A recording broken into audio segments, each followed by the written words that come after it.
So the term inpatient and outpatient is used a lot.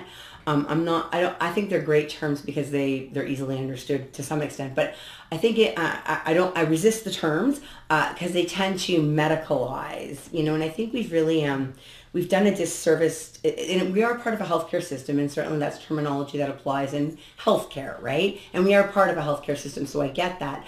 But we want to be really cautious about pathologizing the drug addict, because it's really easy to sort of medicalize a condition that at its core is an overreaching ego.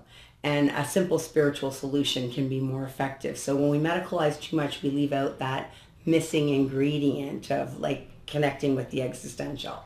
So we need to find language that we can all understand that's maybe not medicalized, even though we're in the healthcare system. The government of Ontario refers to us in all of the formal agreements and reporting mechanisms and categories. They love that stuff. They refer to us as residential to distinguish those where people come in versus those where people don't. We're trying to influence the language to not use residential anymore. And here's our reasons. First of all, the word residential for some of the people that we treat for literacy is not well understood. Not everybody understands that residential means that you live in. They don't necessarily know what the word residential means. When you flesh concade it, which is looking at a grade level for language, it actually comes out at a grade 11. So some of our clients don't have that level of literacy and they're not clear on what that means. Is it in a residence? Is it, The other thing is it doesn't translate well to other languages, and a lot of people don't have English as a first language, and the word residential doesn't mean the same things when you say it in some different languages. Finally, if you're an Aboriginal or First Nations person in Ontario, you're probably not too excited to go to a government-funded facility that's residential. There's been a bad history with that. So we've gone to live-in, and if you look at our website, you'll see that we call it our live-in programs. Live-in is understood by everybody easily, regardless of literacy level, translates well to all of the languages, and is not as stigmatized or anxiety-producing for Aboriginal communities. So our live-in programs are programs where you actually come and you live here while your treatment is going on. So you become part of a community. You actually come and form a community of people who are all starting together on this journey of trying to recover from addiction.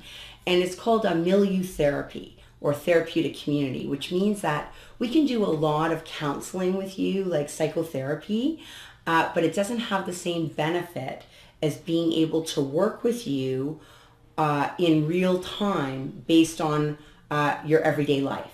So what I mean by that is you come and see me every week, and across the desk we talk about your problems. That's very different than seeing you in a situation where somebody's upsetting you and you're starting to escalate, and I say, hey, hold on a minute there. What's going on with you right now?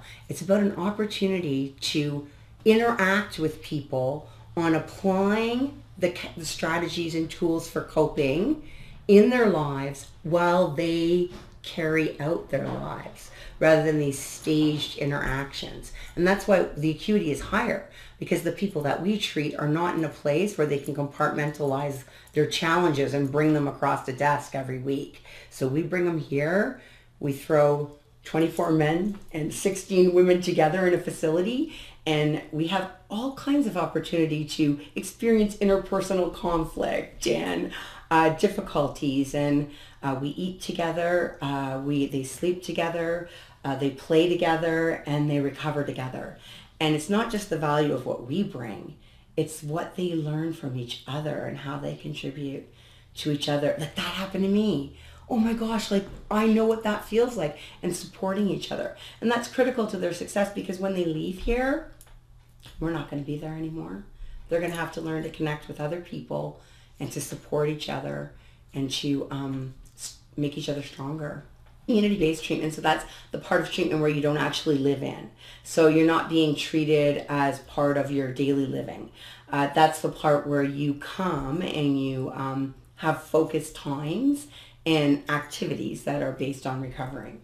So outpatient treatment happens for people who come here as well. So a live-in treatment center is the place where you come first if you need to, and then you go to the community, and then you continue with community-based treatment. So you do a deep dive here, and you achieve enough demonstrable ability to cope without using drugs that enables you to go back into the community stable enough to continue with treatment, living on your own, like living outside of treatment. If you or a loved one are looking for help with substance abuse, call our 24/7 helpline at 1-800-615-1067. A caring addiction advisor is awaiting your call.